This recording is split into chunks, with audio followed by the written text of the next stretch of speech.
মোমবাতির আলোয় বোর্ড পরীক্ষা, প্রাকৃতিক দুর্যোগে বিদ্যুৎহীন ত্রিপুরার বিদ্যালয়।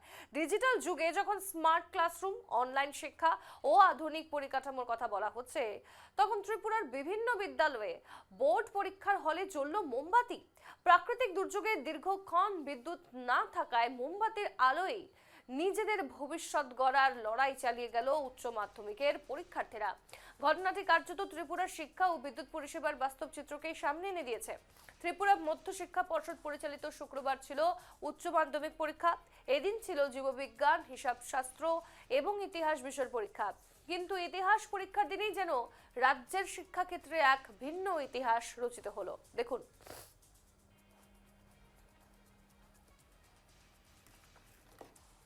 ফটিকরায় সেন্টারে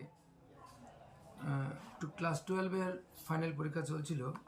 তো 12-এর অ্যাকাউন্টেন্সি, বায়োলজি এবং হিস্ট্রি, এই তিনটা সাবজেক্টেরই পরীক্ষা।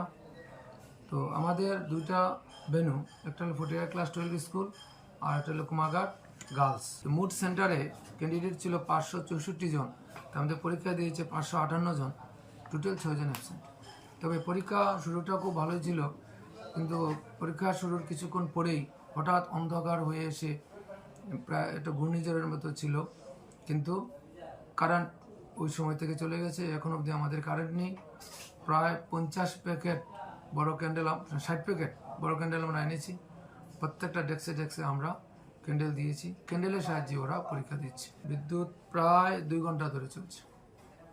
আমাদের শুরুর 45 মিনিট পরেই বিদ্যুৎ চলে গেছে।